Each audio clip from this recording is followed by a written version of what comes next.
별가슴이라고 합니다. 처음 듣게 된 분들도 있는 것 같아서 소개를 드리겠습니다. 저는 도박사에 들어온 지 한 2010년 정도 되는 것 같아요. 제가 2007년에 군종 장교 임관해서 물론 2년은 스님들하고 그 이전부터 있었는데 처음 여기 도박사 스님들하고 인연이 된 것은 2001년도에 제가 불교대에 입학을 했거든요. 동국대 불교대학에 들어갔습니다. 그 이전에 어떤 여러 가지 연유로 인해서 인연이 그렇게 닿아서 불교대에 들어가는데 처음 들어갔을 때 제 심정 한번 떠올려보면 그때 당시에 불교라고 하는 종교가 저희 집안에 없었어요. 지금도 저희 집은 무교입니다. 따로 종교를 믿진 않는데 저 혼자 이제 스님 생활을 이렇게 하고 있습니다. 위에 누나가 한 명 계십니다. 누님이 계신데 2살 차이 나는 분이 계신데 그래서 일남 일녀중에 스님 생활을 하고 있는 거죠. 물론 2001년도 당시에는 학생으로 처음 입학을 하게 됐어요. 그래서 머리를 기르고 속복을 입고 다녔습니다. 스님이 그때 당시에는 뭔지도 하나도 몰랐고 불교대학에 들어가서 처음 법당에 가봤고 부처님이라는 이런 불상이 있다는 걸 처음 알게 됐어요. 물론 전에 윤리책 같은 데서 보긴 했는데 실제로 본 건 동국대학교가 처음이었어요. 그래서 사실 처음에 불교대학에 들어가게 된 것이 그렇게 집안이 불교 같은 것이 없다 보니까 한번 열성적으로 그런 마음으로 들어가지는 않았을 거라고 지금 추측이 되네요. 그 당시 마음가짐은 뭐 이런 거 한번 배워보고 재미없으면 제가 그때 그 취미가 여러분들 주제하다시피 이 IT 계통이었어요.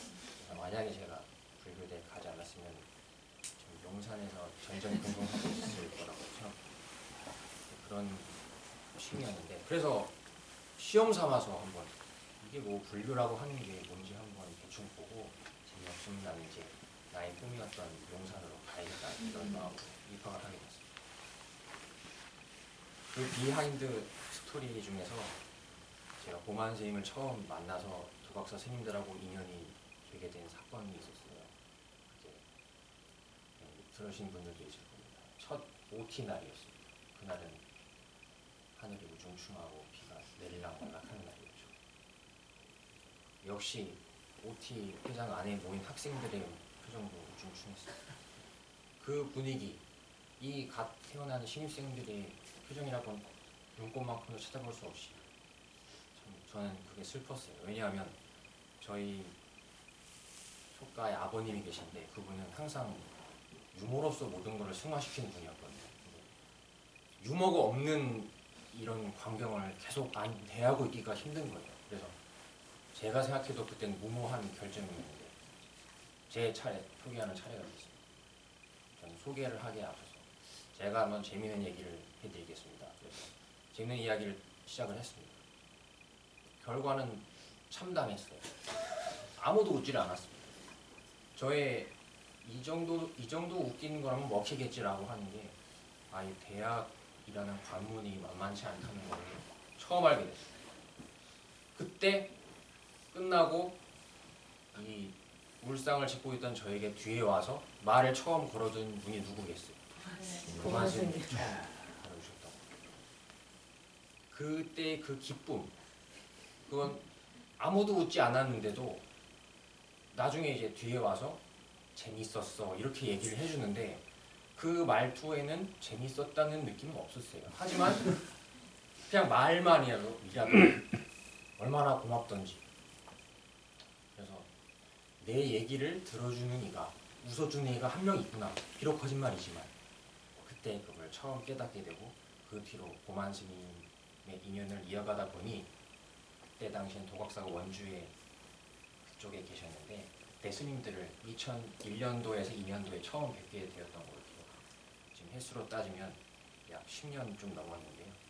근데 제가 이렇게 스님들하고 계속 하루하루 같이 살게 된 것은 군종장교를 제대하고 2010년 7월에 제대했는데 들어가서 약 3, 4년 정도 된 것 같습니다. 제가 군대에 있으면서 군종장교를 3년 동안 하거든요. 근데 그때 나오면서 드는 생각이, 처음 들었던 생각이, 아, 내가 과연, 사실은 제가 대중생활이라고 하는, 대중생활은 뭐냐면 스님들하고 같이 다 모여서 사는 생활을 말해요. 혼자 독방을 쓰거나 하지 않습니다. 스님들은 항상 모여서 결정하고, 싸워도 모여서 싸우고, 화해해도 모여서 화해하고, 그렇게 하는 것이 대중생활입니다. 그것을 제가 겪어보지 않았기 때문에 과연 적응을 할 수 있을까라는 걱정이 사실은 많이 있었어요. 제 마음의 많은 부분을 차지하고 있었는데, 그래서 들어와서도 과연 내가 이 안에서 잡음을 일으키지 않고 잘 할 수 있을까라는 생각이 많았습니다. 지금은 그때 2010년도 마음가짐하고는 많이 바뀐 것 같아요. 아, 내가 참 와야 할 곳에 왔다는 느낌이 많이 들고, 이곳은 정말 가족 같은 스님들이 계신 곳이고, 또 무너지지 않는 금강의 큰 스님의 말씀이 계시는 곳이라는 확신이 굉장히 많이 생긴 것 같습니다. 하지만 저와 같이 생각하지 않는 분들도 당연히 있을 수가 있어요. 그것은 받아들이는 견해가 다르기 때문이라고 생각합니다. 어떤 사람은 똑같이 같은 장소에 있으면서 똑같은 이야기를 들었지만, 어떤 사람은 웃는 사람이 있고, 어떤 사람은 뭐 별로 시큰둥해하는 사람이 있습니다. 그 사람 두 사람에게 이야기해준 내용이 소리 자체는 똑같을까요? 틀릴까요? 네, 소리 자체는 똑같습니다. 하지만 어디에서 차이가 나는 것이냐면 그 사람이 받아들이는 견해에 따라서 차이가 나는 거예요. 그러면 그 이야기에 대해서 기뻐진다라고 하는 것은 오직 스스로가 바라보는 견해에 의해서 기뻐지는 것이지, 그 사람이 물론 좋은 말씀 해준다 한들 그거를 더욱더 승화시켜서 기쁘게 받아들이는 것은 스스로 견해의 몫이라는 이야기입니다. 그래서 이번 생에, 여러분이 지금 살아오신 쭉 생애를 되돌아보시면 많은 경우에서 이번 생에서만 이루어졌다라고 보기 힘든 일들이 많이 있어요. 내가 분명히 똑같이 나하고 같은 길을 왔는데 이 사람은 나하고는 정반대의 생각을 하고 있고, 나는 또 완전히 180도 다르게 바라보고 있습니다. 그거는 물론 제가 방금 말씀드린 것처럼 바라보는 견해의 차이라고 볼 수밖에 없어요. 그렇다면 그것이 이번 생을 처음으로 시작해서 갈라졌겠느냐라는 이야기입니다. 그 자기가 바라보는 견해의 정도를 가만히 생각해보면 굉장히 꿀처럼 찐덕찐덕한 경우가 많이 있습니다. 내가 과연 언제부터 내가 이렇게 심각하게 이런 것을 생각하기 시작했을까? 아니면 내가 이렇게 살아간다라고 하는 거에 대해서 남들이 이렇게 다 똑같이 출근하고 퇴근하고 하는 걸 바라보면서 자란 나도 당연히 출근하고 퇴근하면서 주말에는, 아까 이틀 쉰다는 분도 있었는데 주말에는 쉬어야 한다는 그런 생각을 어느새 나도 모르게 가지고 있습니다. 하지만 그것이 쭉 이어온 거를 가만히 생각해 봤을 때 이 내 집착의 정도, 이거는 여러분이 극한의 상황에 다가왔을 때는 누구나 느끼게 됩니다. 얼마나 내가 나라고 하는 것을 끝까지 고집하고 있는 것인지. 그거는 궁지에 몰렸을 때, 아니면 본인이 어려울 때 자기도 모르게 튀어나오게 돼요.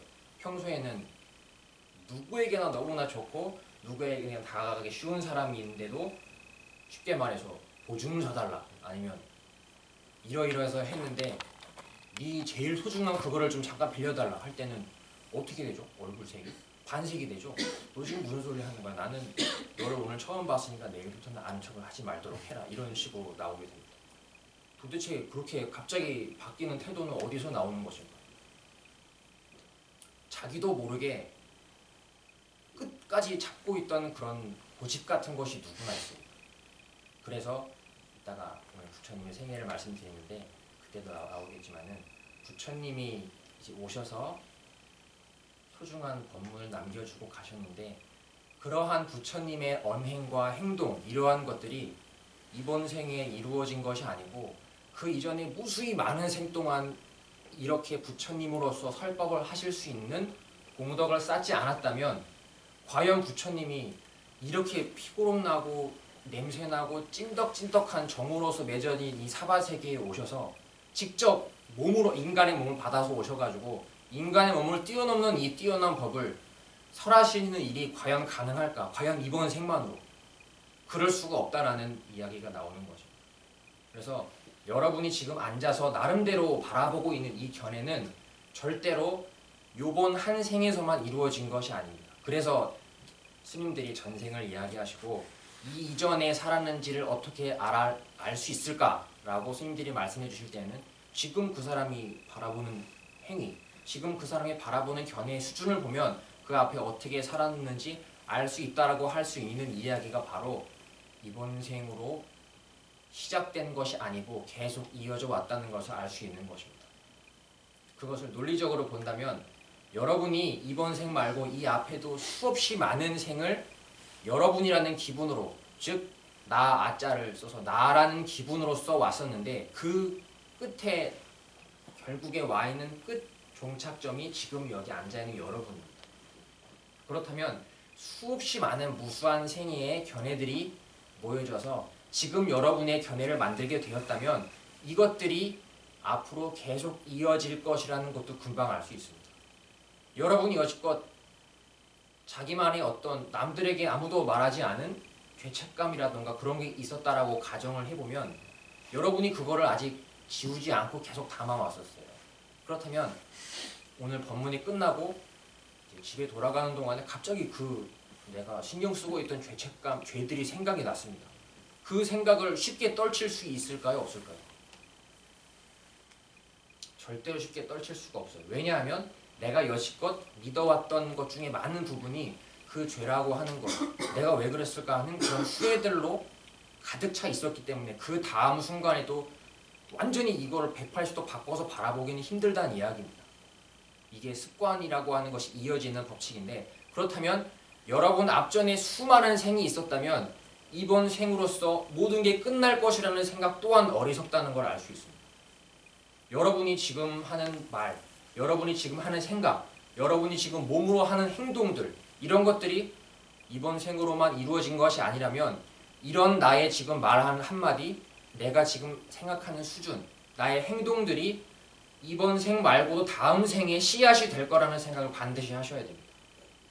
그래서 큰 스님께서 하신 말씀 중에 지금 한 걸음 한 걸음 딛는 것을 매우 조심해서 빙판길에 걷는 듯이 조심해서 하라는 말씀은 위험한 게 있으니까 피해가라는 말씀이 아니고 내가 지금 하는 말이나 행동이 반드시 다음 순간에 씨앗이 되기 때문에, 그런데 그 씨앗은 옆 사람이 절대로 받아주지를 않아요. 그 씨앗의 결과들은. 그 결과를 뿌린 것은 스스로 뿌린 것입니다. 그리고 그 씨앗이 진행돼서 열매가 맺히는 것을 겪는 것도 스스로가 겪는 거예요. 그러면 거기에 대한 결과가 다가온다고 한다면 무조건 스스로 받을 수밖에 없는 겁니다. 이번 생이 끝이라고 믿는 존재들은 그렇게 생각했던 씨앗으로 하여금 이번 생이 끝일 거라는 결과를 받게 됩니다. 그렇다면 이번 생이 끝나기 전에 무언가를 해놓아야겠다라는 조바심이 생겨나게 되는 거죠. 그것은 이번 생이 끝일 거라는 생각이라는 씨앗의 결과가 바로 조바심이라는 결과가 나오는 것입니다. 만약 여러분이 이번 생으로서 끝나는 것이 아니고 계속 끝없이 무한히 이어지는 생이 반복된다라는 믿음으로써 지금 씨앗을 심으신다면 바로 다음 순간의 결과는 바로 전 순간 생각했던 그 한순간의 결과가 되겠죠. 이번 생이 절대로 끝이 아니라는 그 믿음으로써 다음 순간을 또 살게 되는 거예요. 그렇다면은 계속 그것이 반복이 되게 되면 그게 여러분에게 인이 박히게 돼서 이제는 견해가 조금씩 바뀌게 되는 것입니다. 이번 생은 절대로 끝이 아니구나. 왜냐하면 이번 생이라고 하는 게 헤아릴 수도 없이 많은 앞의 생이 이어져 온 것이기 때문에, 그래서 이번 생으로도 결코 끝날 수가 없겠구나. 이런 마음가짐을 도각사에 오시는 불자님들은 꼭 가지셨으면 좋겠습니다. 오늘도 법회 끝나고 같이 앉아서 얘기도 하고 그럴 텐데, 언제나 법당에 오실 때에는 서로 도반들이신데, 도반이라고 하는 것은 같은 길을 바라보고 함께 공유하고 기쁨을 함께 나누고 슬픔도 함께 나누는 그런 존재들이에요. 그래서 언제나 옆 사람한테 이야기를 할 때, 그리고 옆 사람한테 이야기를 들을 때에는 제가 방금 말씀드린 끝이 없는 인생 중에 지금 아주 별빛처럼 조그만한 순간으로서 여기 법당에 앉아있다라고 상상을 해보시길 바랍니다. 옛날에 보만 스님이 출가를 하실 때 이런 마음으로서 출가를 했다라고 말씀하신 내용 중에 큰 스님께서 윤회에 대한 이야기를 해주셨는데, 그 얘기를 듣고 나니 수많은 생 중에 마치 염주알이 끝없이 이어지는 그 알맹이 중에 요 한 알맹이가 바로 지금의 생이라면 그럼 다음 생도 또 이어지고 다음 생도 또 이어지는 것이라면 나는 이번 생에는 이곳에 모든 것을 투자해야겠다. 그래서 이 공부를 할 믿음을 크게 내셨다라는 말씀을 해주신 적이 있습니다. 여러분이 보안스님이 출가하실 때하고 꼭 같은 마음일 수는 없겠지만 정말로 어리석은 것은 이번 생이 끝일 거라고 믿는 그 어리석음입니다. 그 끝일 거라고 믿는 어리석음 속에서는 무수히 많은 번뇌가 생겨나게 되어 있습니다. 왜냐하면 끝이 나면은 나는 이제 더 이상 존재하지 않을 거라는 두려움이 당연히 나오게 되겠죠. 그러면 끝이 나기 전에 뭘 해놔야겠다라는 말도 안 되는 이런 논리가 나오게 되는 거예요. 사실은 끝없이 이어지는 것인데도 이제 스스로 생각해서 오해를 한 것입니다. 끝없이 이어지는 것을 착각하고 요번 한 번에 늙어서 죽으면 끝일 거라고 믿어버린 거예요. 그러면 그 다음부터는 이제 아시겠지만 피비린내 나는 사륙이 시작이 됩니다. 내가 죽이든지 내가 팔 하나 자르고 더 많은 것을 얻어오든지 너무나도 처절한 것들이 앞에 펼쳐지게 됩니다. 기본적으로 그래서 불교 공부를 한다고 그리고 절에 와서 법문을 들으시는 분들은 윤회라고 하는 부처님께서 직접 처음 말씀하신 것은 아니고 인도에 그 당시에 윤회라고 하는 이 논리가 많이 있었지만은 윤회라고 하는 이 가르침 여기에 대해서 스스로가 마음속에서 당연히 영원히 이어질 수밖에 없겠구나. 나는 절대로 이번 생이 끝이 아니구나. 라는 스님의 말씀을 듣고 스스로 생각해봐가지고 오늘 제가 왜 끝없이 이어질 수밖에 없는지를 또 간단히 말씀드리겠습니다. 그거를 여러분 가슴속에 가장 큰 밑바탕으로 행자님 말씀을 빌리자면 공구리를 치시면 되겠습니다. 시멘트로 단단하게 만들어 놓는 그 작업이 바로 이번 생이 절대로 끝이 아니다라는 그 경쾌한 믿음 하나만 가지시길 바랍니다. 절대로 여러분은 이번 생에서 끝날 수가 없어요. 여러분만 끝나지 않는 게 아니고 저희도 스님들도 끝나지 않습니다. 그리고 오늘 여기 참석하지 않으신 수많은 존재들도 이번 생이 절대로 끝나는 게 아니에요. 누구나 이번 생이 끝이 아니지만 이 많은 존재들 속에서 누군가가 이번 생이 끝이라는 믿음으로 순간순간 진지해지고 심각해지고 정말로 얻으려고 하고 버리려고 하는 그런 견해를 내게 된다면 여러분이 말씀을 해주셔야 됩니다. 당신은 지금 오해를 하고 있습니다. 당신이 지금 착각하고 있는 것은 이번 생이 끝일 거라고 하는 그 믿음 속에서 어리석은 견해를 내는 것입니다. 이렇게 말씀을 해줄 수 있는 불자님이 되셔야 됩니다. 이번에 제가 오랜만에 이 부처님의 생애를 준비하면서 부처님 전기를 읽게 됐는데 거기에 그 말씀이 나왔습니다. 부처님께서 성도를 하시고 제자들을 이렇게 법문으로서 아라한을 만드신 뒤에 다 흩어져서 가라고 하셨어요. 부처님 저희는 이제 어떻게 하면 되겠습니까? 다 사방으로 흩어져서 내가 말한 이 법을 널리 퍼져라. 옆 사람에게 알려주고 두 사람이 동시에 같은 길은 가지 말고 홀로 각자의 수행처를 찾아서 이 법이 무조건 널리 퍼질 수 있도록 이 기쁨이 이번 생이 끝이 아니라는 이 기쁨이 널리 퍼질 수 있도록 너희들이 길을 떠나라라고 말씀을 하셨습니다. 여러분이 지금 당장 짐 싸가지고 이렇게 떠나실 입장은 되지 않으시겠지만은 언제나 마음속에 이 가르침을 무슨 가르침이라고 누가 묻는다면 끝나지 않는 영원한 삶 속에서 일어나는 이 모든 삶이라고 하는 것은 영원함 속에서 있는 불빛이 우리에게 심각하게 다가올 일은 절대로 없습니다. 이거는 끝없는 영원 속의 장난이구나. 이것을 언제나 전해주려는 마음가짐이 되셔야 됩니다. 누가 여러분한테 심각하게 화를 내면서 짜증을 낼 때도 야, 이 사람은 영원함 속의 불빛을 가지고 너무나도 심각하게 지금 바라보고 있구나. 그걸 당장 바꿔줄 수는 없겠죠. 하지만 여러분이 그거를 뒤에 나와서 바라보는 연습을 하셔야 된다는 얘기입니다. 언제나 우리는 끝까지 영원함으로써 가는 존재기에 영원함으로써 바라보지 못하는 존재가 있다면 그건 오해잖아요. 그래서 오해를 풀어줘야겠다는 깨달음도 여러분에게 꼭 있어야 된다는 얘기입니다. 무슨 이야기인지 이해가 되셨나요? 네, 감사합니다. 부처님의 생애에 대해서 나온 그 책을 제가 한두 권 소개를 해드릴 텐데요. 불타 석가모니라는 책.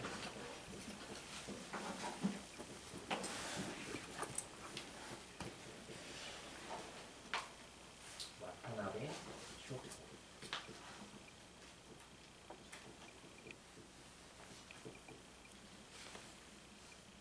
여기 이제 제가 이번에 읽은 부처님 일대기인데 읽어보신 분도 있을 겁니다.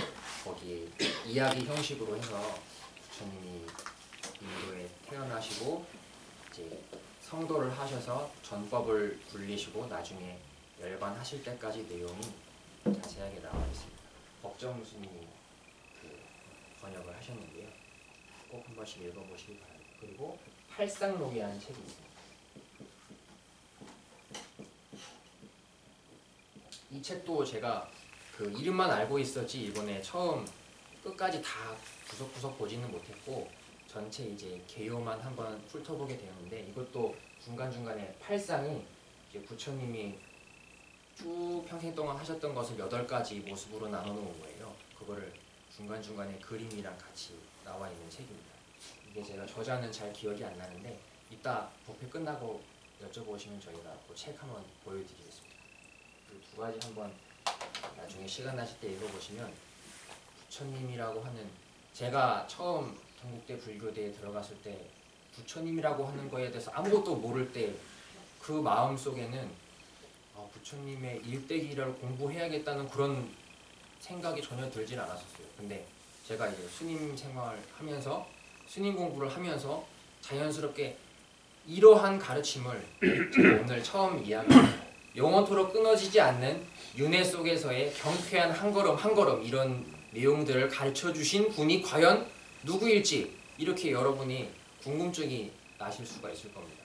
이런 책을 읽다 보시면 내가 지금 도각사라는 사찰에 또 불교카페 해안에 와서 내 나름대로는 불자로서 공부를 한다라고 이렇게 다니고 있는데 내가 스스로 이런 가르침을 스님들이 뭐 만들어서 주신 게 아닌 걸 여러분이 알고 계실 거예요. 스님들은 부처님이 남겨놓으신 그 경전을 바탕으로 해서 그것을 다시 입으로 전해드리는 역할만 할 뿐입니다.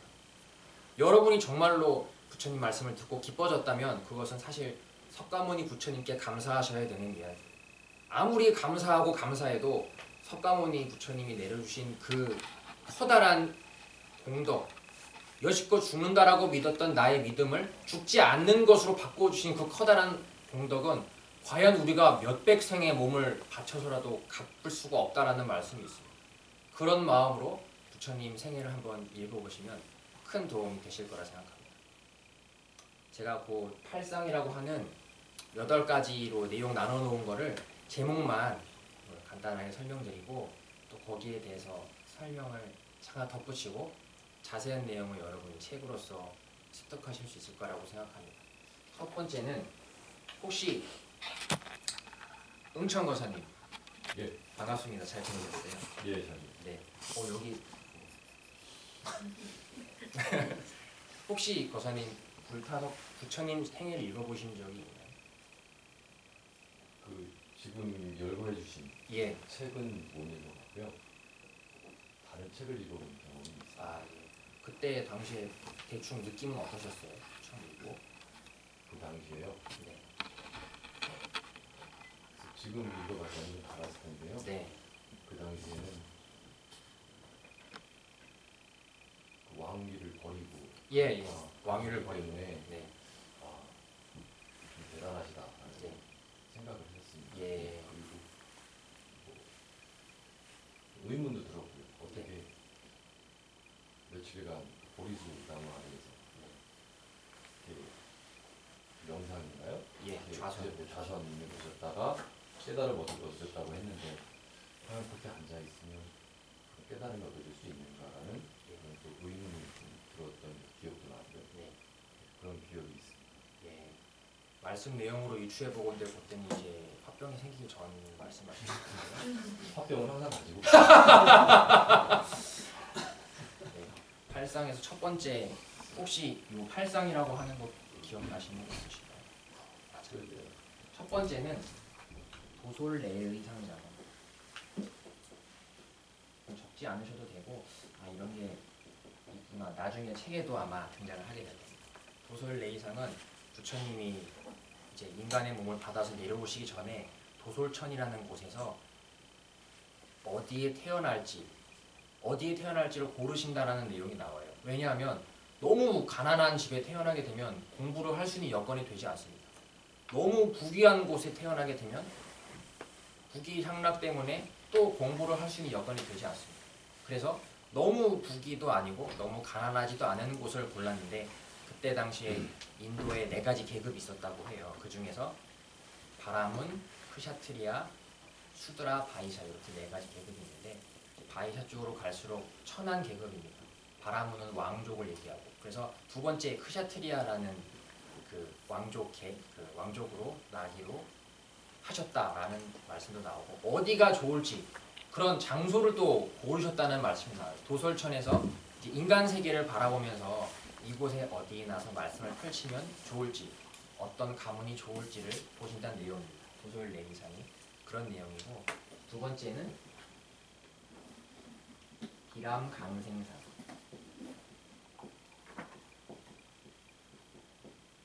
지난번에 보만 스님이 법회 때 간단히 그 부처님 태어나시고 출가하시는 것에 대해서 언급을 해주셨었는데 그때 이 비람강생상이 부처님이 출생하시는 내용입니다.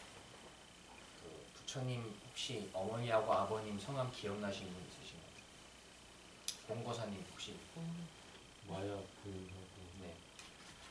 아버지는 정관. 이야, 두 분 다 기억하시네. 박수 한번 쳐주십시오. 공거사님은 정말 참 희유한 분인 것 같아요. 나이가 20 초반이신데도 이렇게 어떻게 절에 와서 앉아있을 수 있는지. 아까 저희 차 마시다가 나온 얘기 기억나시죠? 20살 때 우리는 길거리에 취해서 쓰러져 있었는데 절에 와서 앉아 계시다니. 도만 선생님 말씀대로 정말 선근이 없다면 어찌 강제로 쓰러져 있는 걸 데려와서 여기 앉혀놓으면 계속 앉아 있을 수가 있겠어요. 계속 오신단 말이에요. 이것은 본인이 그래도 나름대로 맞고 스님들이 좋아서 오시는 걸로 알고 있는데 대단하시다 생각합니다. 고맙습니다.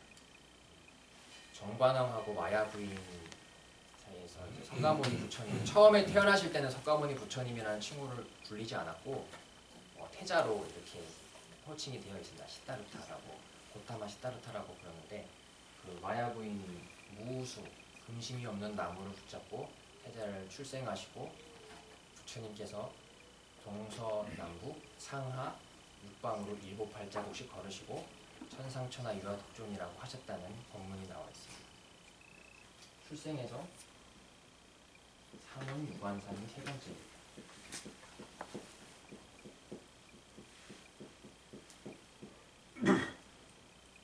많이 한번 들어보셨을 텐데요. 병든 자, 늙은 자, 그리고 시체, 수행자를 보고 출가를 결심하게 된다는 내용입니다. 어느 날 그 논밭에 새가 날아와서 벌레를 쪼아먹는 것을 보고 쟤는 어째서 잡아먹히려면 되는 거고 또 쟤는 어째서 하필 얘를 잡아먹어야 되는 것일까라는 궁금증이 생겼다라는 내용이 나와 있어요. 사실 그런 거를 보고 그렇게 견해를 낸다는 거는 우리한테는 쉬운 일은 아닙니다. 그렇게 생각하는 사람은 없어요. 잡아먹나 보다 하죠.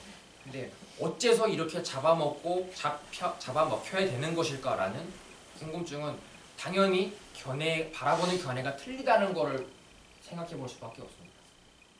그 어린 나이에 그렇게 견해가 틀리다는 것은 이번 생에서 그 견해가 완성된 것이 아니라는 아까 제 말씀을 다시 한번 말씀드립니다. 이 부처님께서 이렇게 다 돌아보시고 너무너무 이제 도대체 왜 태어나서 죽음으로 가야 하는지가 궁금해져서 나중에는 출가를 하게 되십니다. 유성 출가사.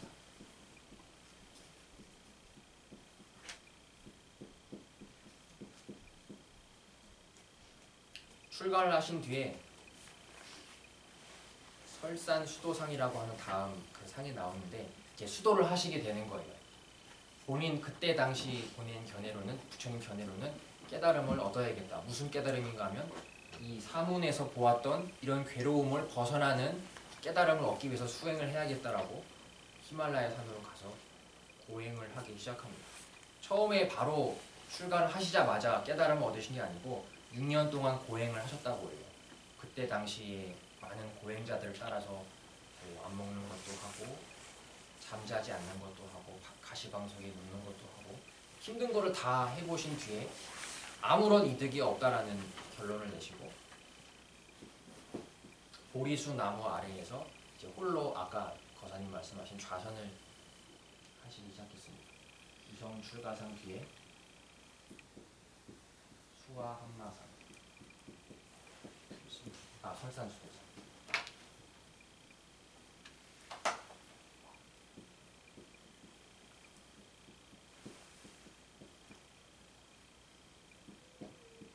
이게 이제 고행하실 때 그 모습을 묘사해 놓은 부분이 설산수도산입니다.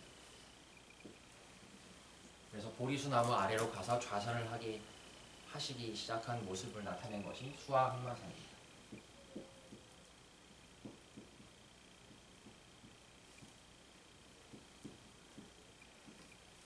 여기에 마라고 하는 것이 그 전기에도 묘사가 되어 있는데 마라라고 마군중을 이야기하는데요. 부처님 마치 거기에는 묘사가 부처님한테 악마의 군대가 와서 이제 부처님이 깨닫지 못하게 하려고 괴롭힌다라고 묘사가 되어 있어요. 근데 부처님이 말씀해 주신 내용이 커다란 부분 중에 뭐가 있냐면 스스로의 견해 말고는 존재하지 않는다는 그 법문이 있습니다.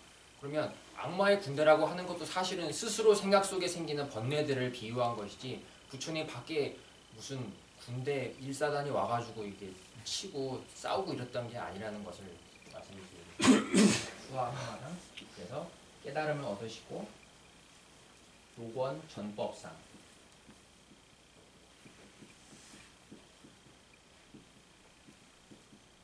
이것은 깨달은 뒤에 이제 초전법륜이라고 합니다. 녹야원이라는 곳에서 처음 5 비구에게 전법을 하기 시작하셨다. 그 뒤로 이제 입적하실 때까지, 열반하실 때까지 수없이 많은 곳을 돌아다니면서 교화를 하셨다라는 내용이 녹원 전법상입니다. 마지막으로 쌍림 열반상.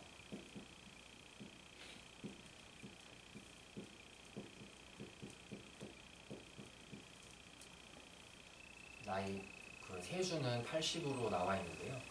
사라쌍수라는 나무 아래에서 제자들이 500여 명이 지켜보는 가운데서 입적하셨다고 합니다. 그래서 이것을 8가지로 나누어 놓은 것을 팔상이라고 하고 이 팔상록이라는 책에 이런 과정들이 간단하게 설명이 되어 있습니다. 오늘 저는 이제 제목만을 말씀드렸고 부처님의 생애 중에서 한번 사문이관상이라고 하는 이 부분을 말씀드리고 마치겠습니다.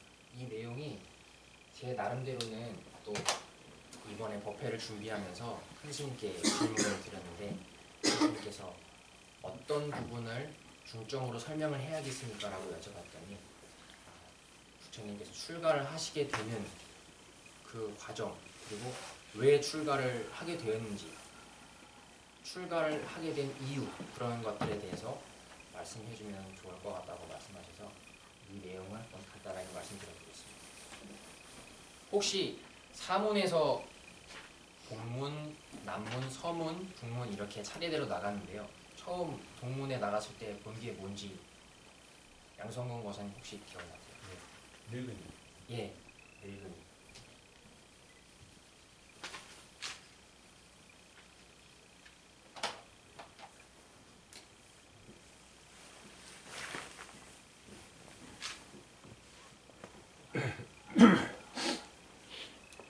그 부처님 불타석가마님 보면 이 늙은이 여기를 보기 전까지 부처님은 태자는 늙은이를 한 번도 본 적이 없었다고 해요.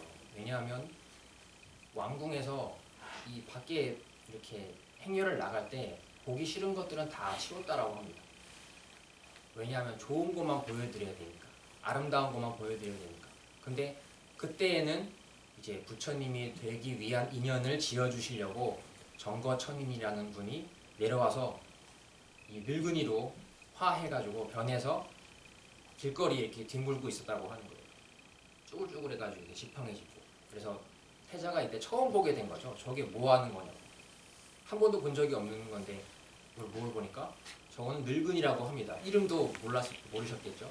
늙은이라고 합니다. 저거는 왜 저렇게 되느냐라고 하니까 누구나 세월이 지나면 피부가 쪼글쪼글해지고 또 눈이 안 좋아지고 주위 가족들이 멀리하게 되고 허리가 굽고 제대로 걷지도 못하는 상황이 옵니다. 그러니까 처음 겪게 되는 태자는 처음 보는 일이라서 왜 저렇게 되는 것이냐 하니까 태어난 이라면 누구나 남녀노소를 막론하고 저렇게 늙게 됩니다라는 이야기를 처음 듣게 됩니다. 여러분이 만약 그런 왕의 위치에 있을 때 한 번도 늙은이를 보지 않은 상태인데 늙은이를 처음 봐가지고 그렇게 설명을 듣게 되었다면 한번 스스로 생각을 해보시길 바랍니다. 심정이 어떨지. 어디 불타석가모니는 너무나 큰 충격을 받으셔서 이제 차 돌려 해서 돌아오셨다는 말씀이 되어 있습니다. 그래서 계속 몇 날 며칠을 고민을 하게 된 거예요. 왜 도대체 늙을 수밖에 없는 것이 저렇게 굉장히 고통스러워 보이는데 보기도 흉하고 지금은 이렇게 피부가 탱탱하잖아요. 근데 조금 있으면 어느새인지 모르게 언제 이렇게 됐는지도 모르게 늙은이라고 옆에서 취급을 받게 되는 거예요. 그게 뭐 내가 잘못해서 그런 것도 아니고 그냥 있다 보니까 그렇게 늙게 되는 거예요. 이제 궁금증을 가지게 되는 겁니다. 왜 늙을 수밖에 없는 것인가? 보통 우리는 그렇게 생각 안 하죠. 아유 늙었어 이러죠. 근데 부처님은 태자께서는 왜 늙을 수밖에 없는가 이 궁금증을 가지셨다고 합니다. 여러분이 과연 이런 것을 보았을 때 왜 늙을 수밖에 없는가라는 견해를 낼 수 있을까? 쉽지 않을 거라고 생각됩니다. 다음 남문으로 나갔을 때 늙은이 다음에 무엇을 봤죠? 혹시 아는 분 있으세요? 네, 병자.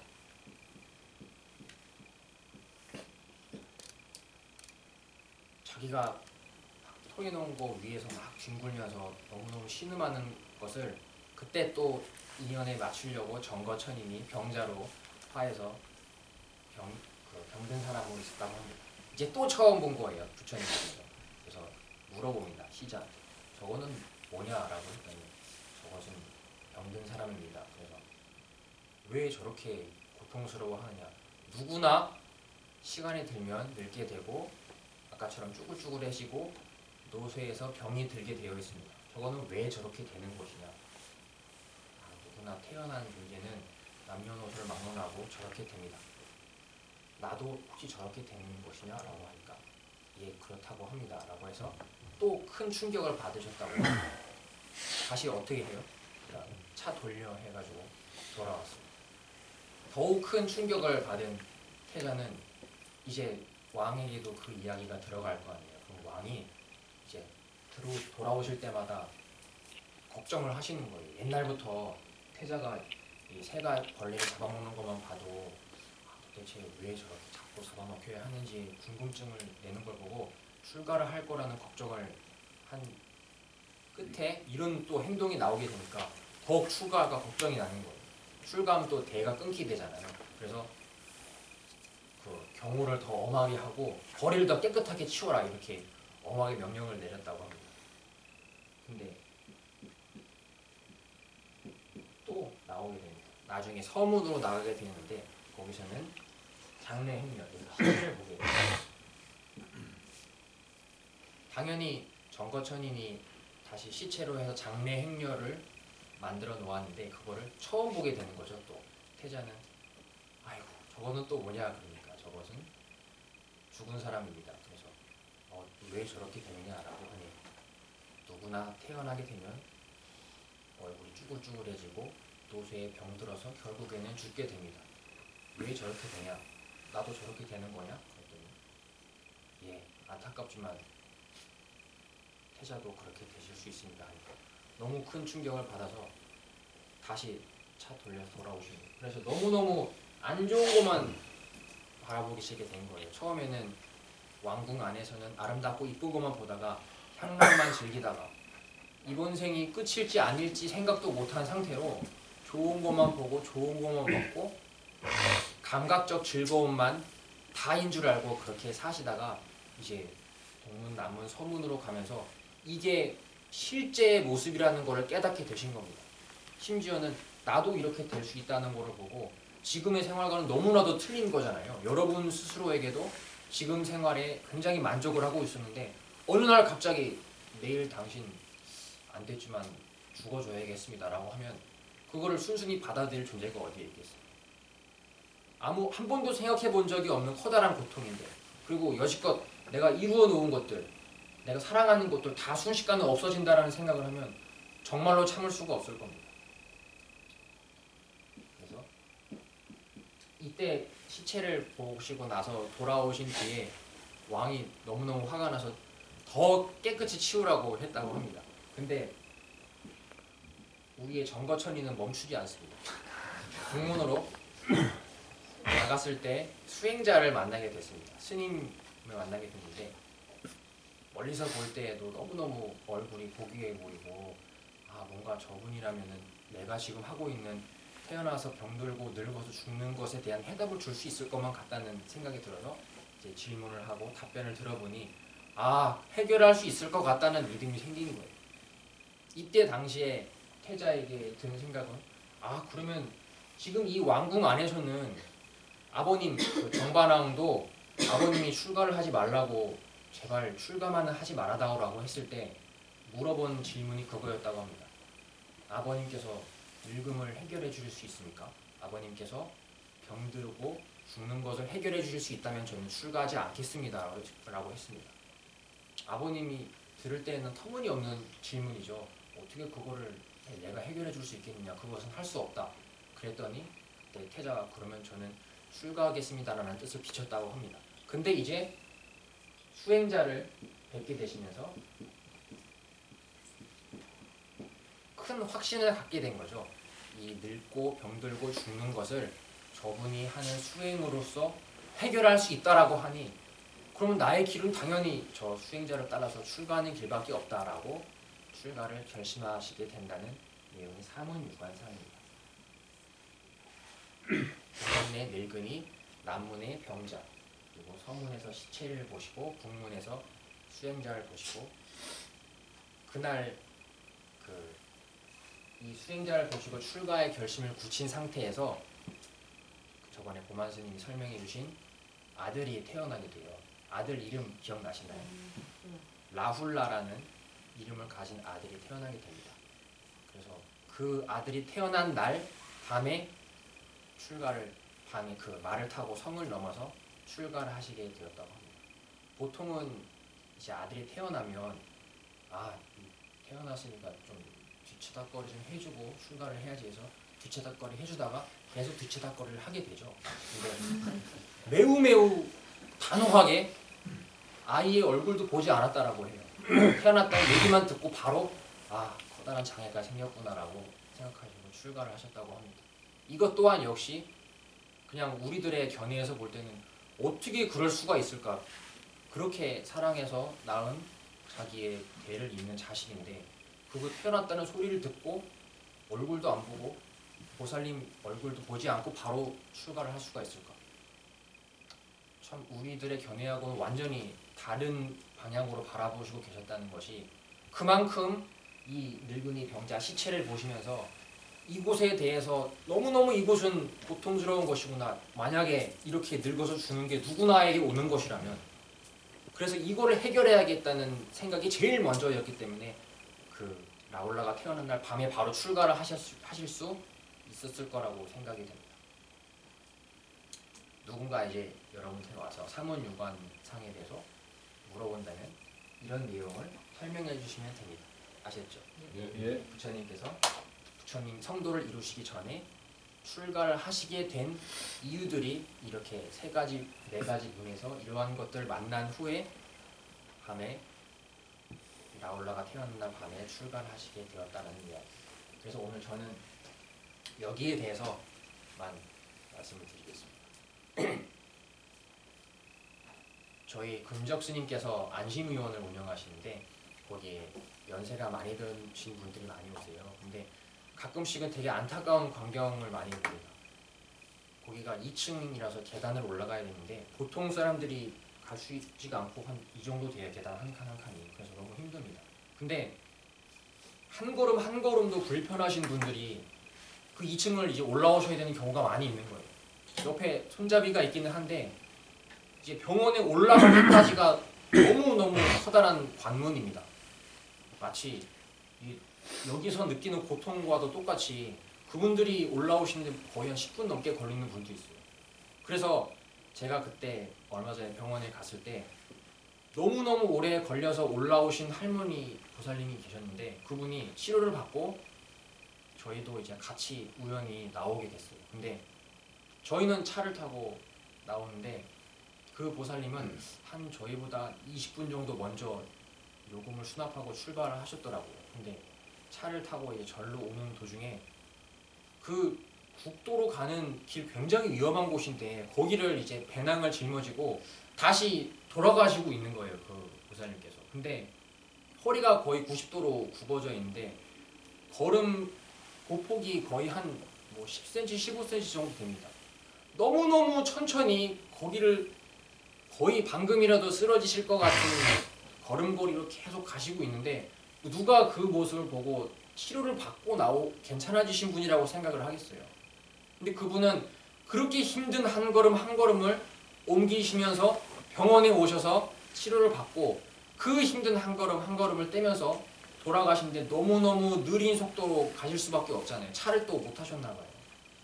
근데 그거를 저는 이제 운전대를 잡으면서 봤는데 갑자기 그 울컥하는 마음이 들었습니다. 아, 저렇게 힘든 몸을 이끌고 이렇게 늙음이라고 하는 것을 고통을 피할 수 없는 것을 마주하면서 이거를 또다시 고쳐서 써야 되는 아직은 끝나지 않았다는 생각이 있기 때문에 고쳐서 써야 하지만은 이게 말을 듣지를 않아요. 자기 마음대로 되는 게 한 개도 없는 거예요. 발걸음도 제대로 안 되고 치료를 받은 것도 금방 나을 기미가 없고 그리고 집에 가면 또 혼자일 수밖에 없고 그게 제가 그 보살님이라면 어떨까라고 하면 생각을 해봤습니다. 근데 너무 고통스러운 느낌이 들었어요. 그때 이번에 이 늙은이를 본 내용을 보면서 그 안심위원 보살님이 생각이 났습니다. 왜 그렇게 누구나 늙음이라고 하는 것이 찾아온다라고 하는데 그거를 받아들이면서도 그 고통을 해결하려고 하는 생각을 쉽게 내지 않는다는 얘기예요. 우선은 늙었으니까 이거를 어떻게 고쳐보자라는 생각은 할지언정 이 늙음이라고 하는 것이 왜 도대체 누구나에게 찾아올 수밖에 없는가라는 질문을 가질 생각을 못한다는 얘기입니다. 부처님께서 성도하신 뒤에 하신 법문 중에 세상의 중생들은 이 늙어서 병들고 죽는 고통이 나에게 온다는 것을 알면서도 그것이 왜 나에게 오는지는 궁금해하지 않는다라는 말씀을 하셨어요.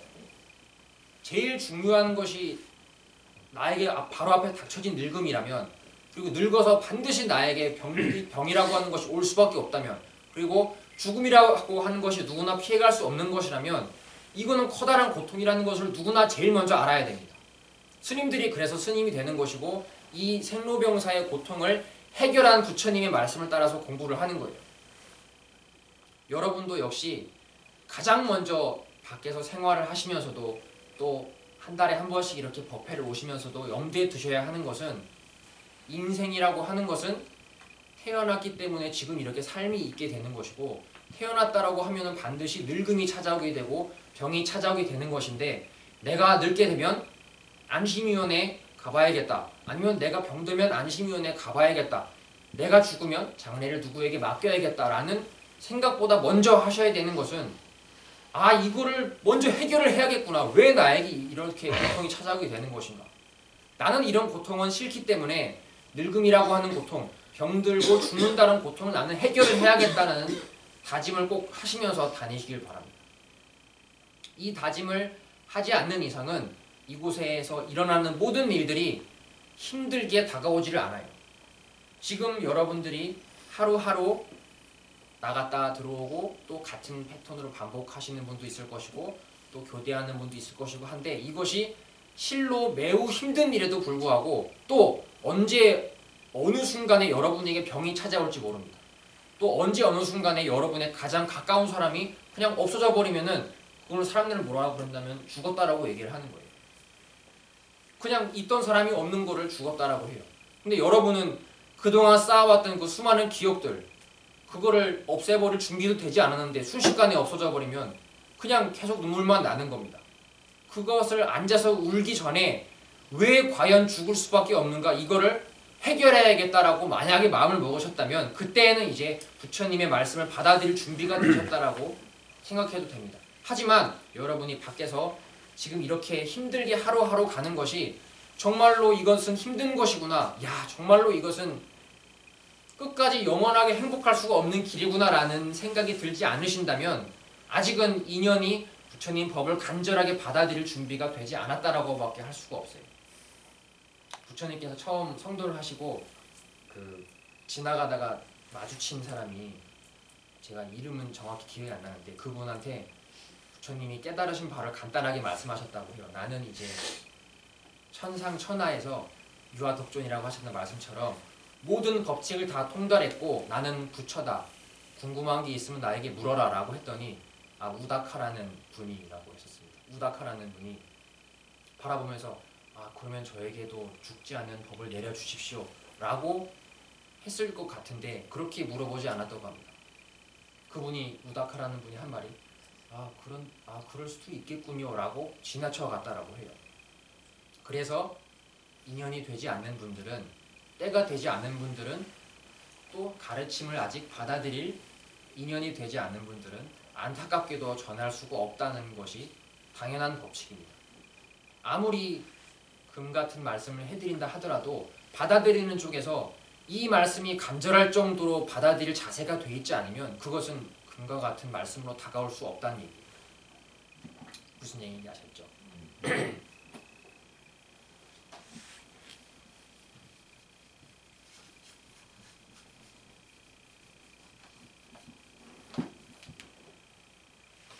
안심위원 할머니 말씀을 드리면서 아까 또 생각이 나는 분이 저희 아버님이 계십니다. 아마 뵌 분도 계실 텐데 성함이 김원자 숫자라는 거사님이 계세요.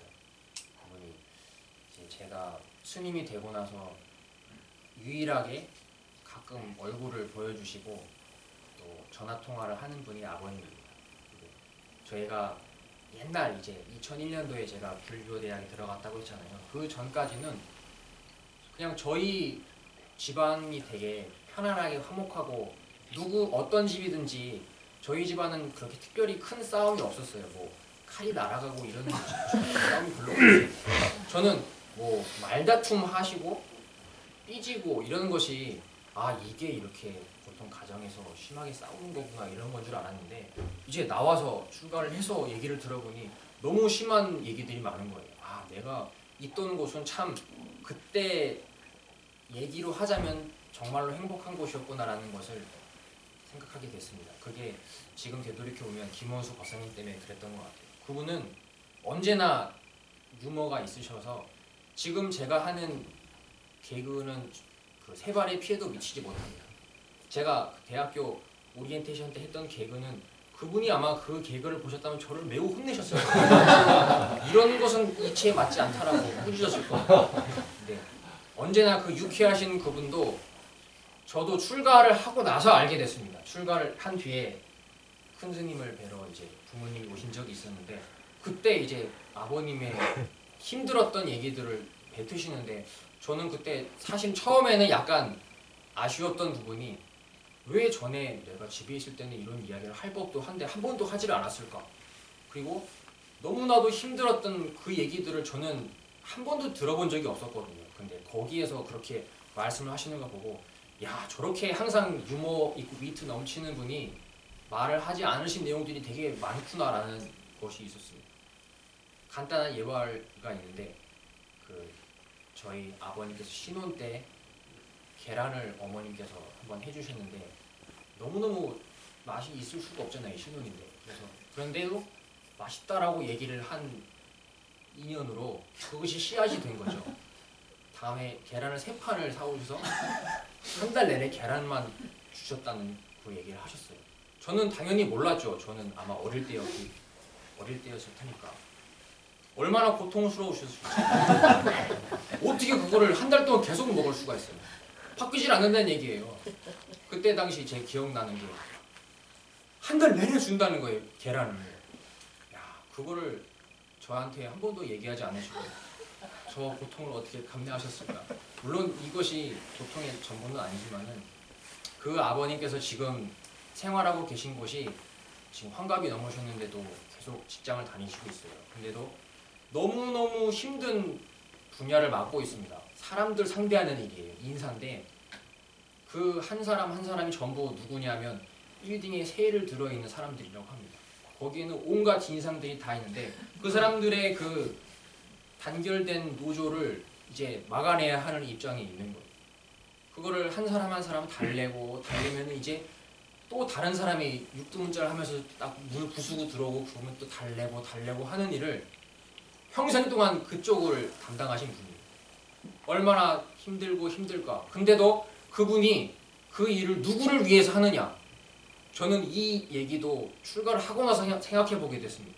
출가하기 전에는 당연히 아버지는 집안의 가장이니까 이렇게 부양하실 책임이 있겠지라고 했는데 사실 부양할 책임이 없어요. 스스로 부양해야겠다라고 하는 그 생각을 떠안게 되는 겁니다. 그 떠안게 되는 분기점이 이제 자제분이 생기시고 나면은 어쩔 수 없이 어깨가 무거워지게 된다는 그 말씀을 많이 듣게 됐어요. 출가하고 나서. 그래서 그분이 과연 평생 동안 누구를 위해서 일을 하셨을까? 본인을 위해서는 아니었다라는 결론이 나오게 됐습니다.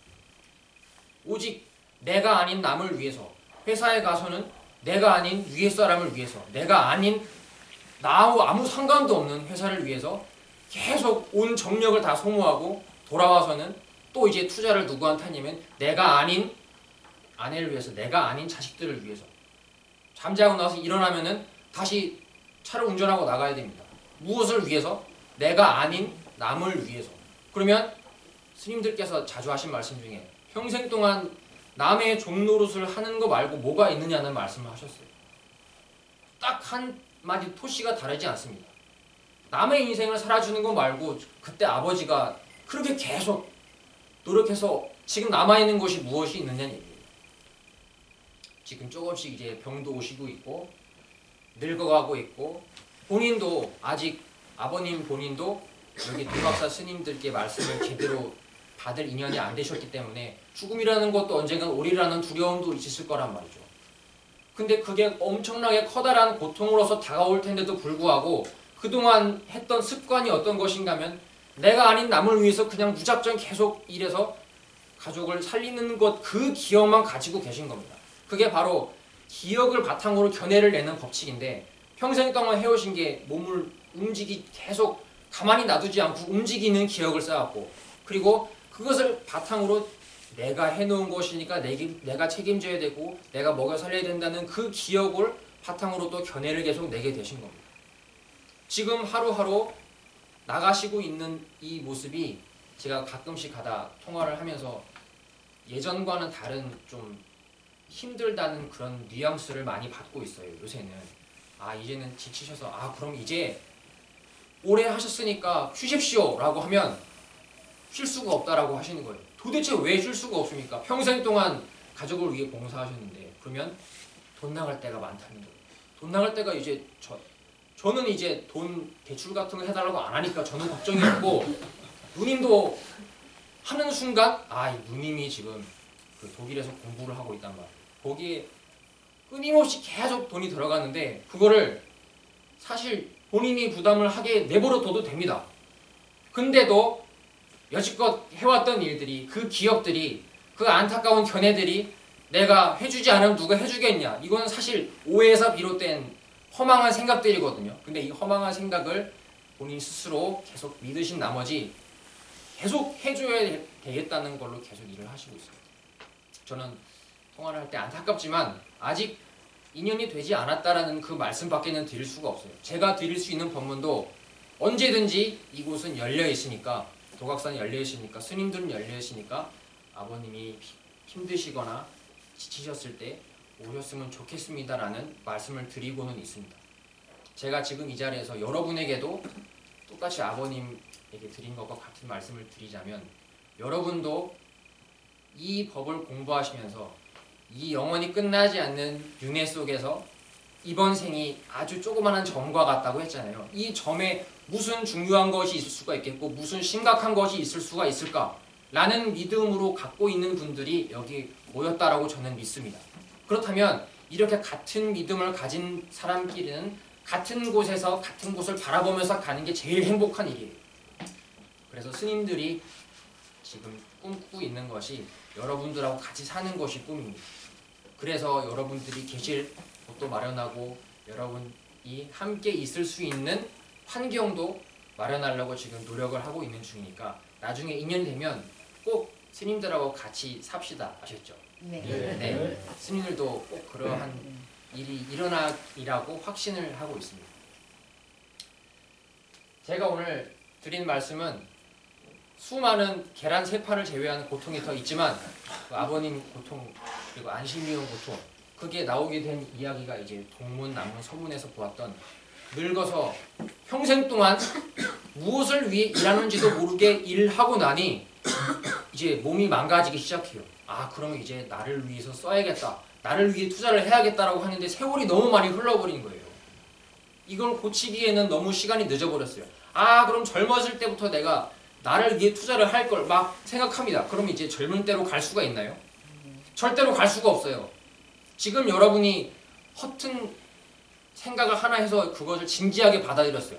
아 내가 정말 이러면 안 되는데 이거는 무지에서 오는 것입니다. 어리석음에서 온 생각이에요. 근데 그것 때문에 다음 순간에 어떻게 바라보게 되냐면 그 어리석음으로 바라보게 되는 안타까운 법칙이 있다는 얘기예요. 늙어서 후회를 해서 젊음으로 갈 수 있다면 지금 온 세상에는 전부 아기들밖에 없을 겁니다. 근데 지금 흘려버린 세월은 다시는 돌아오지 않아요. 그걸 알면서도 몸을 잘라서 팔고 큰 스님께서 저번에 해주신 말씀 중에 이런 비유가 있었습니다. 몸을 부러뜨리고 잘라서 팔아가지고 그 돈으로 휠체어를 사가지고 타고 다닌다는 그런 비유를 하셨어요. 너무너무 안타까운 일입니다. 여러분들이 지금 이 순간이라도 제일 커다랗게 내가 먼저 공부해야 할 것이 무엇인지 그걸 우선순위를 정하시는 게 중요해요. 내가 지금 몸담고 있는 일, 내가 정말 소중하게 생각하고 있는 일, 이것이 과연 벌어지고 있는 곳이 어디인가를 가만히 생각해 보시길 바랍니다. 내가 이렇게 하루 종일 머리를 싸매고 고민하고 있는 동안 그 아침부터 일어나서 저녁에 퇴근해서 올 때 아침하고 비교해서 내가 늙었겠어요? 안 늙었겠어요? 분명히 늙었습니다. 아침하고 비교해서 힘도 더 빠졌고 아침하고 비교해서 세포도 더 많이 죽었고 아침하고 비교해서 여러 가지로 아침하고는 영판이한 상태가 된 거예요.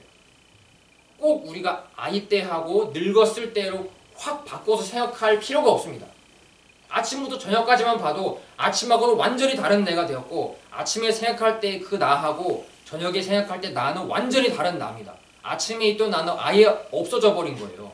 그렇다면 그동안 쭉 살아왔던 그 일생들 그것들이 남아있을 거라고 생각하고 지금 뭘 계속 한다면 그것은 착각이라는 이야기입니다. 한 군데도 남아있지가 않아요.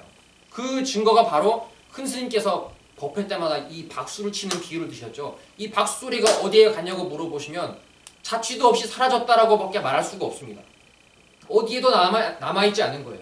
여러분 여기 와서 법회를 들으시고 오늘 앉아있었던 그것도 역시 스스로의 삶인데 그 삶이 어디로 갔냐라고 물어본다면 아무데도 없습니다 라고 대답할 수밖에 없습니다. 도대체 어디로 갔냐는 거예요. 우리가 여지껏 이렇게 열심히 노력하고 하는 거는 뭔가가 이렇게 해놓으면 남아있을 거라는 믿음으로 계속 하는 것입니다. 근데 실제로 알고 보니 박수 소리가 남아있지 않듯이 어디에도 남아있는 게 단 한 개도 없어요. 과연 지금의 그럼 무엇이 남느냐? 스스로에게 질문을 해보는 겁니다. 내가 지금 이렇게 진지하게 노력을 해서 내가 지금 이렇게 모든 걸 다 바쳐서 무언가를 하고 있는데 나의 하려고 있는 이 의지의 끝에는 무엇이 남는가? 박수 소리처럼 단 한순간도 남기지 않고 다 사라져버린다. 그러면 지금 이 순간에 무엇이 있는가? 아무것도 남지 않습니다. 여러분이 그거를 스스로에게 물어보고 스스로가 대답을 하게 되면 정말로 아무것도 남지 않는구나.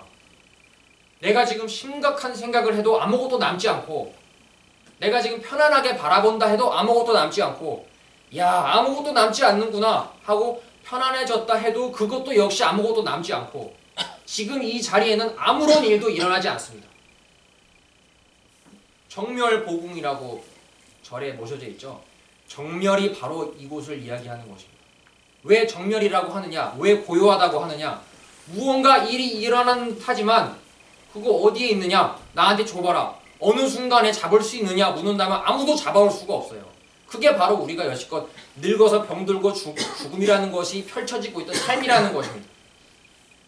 삶은 찰나여서 찰나에 있는 듯이 느껴지지만 오직 여러분의 보이지 않는 생각에만 느껴질 뿐이지 어디에도 남아있는 곳이 존재하지가 않습니다. 그거를 여러분이 가슴속에 남아있지 않구나, 남아있지 않구나 이렇게 생각하시면서 대화를 해보십시오. 그리고 또 스님들이 자주 얘기하셨던 투명인간이라는 법문 기억나실 겁니다.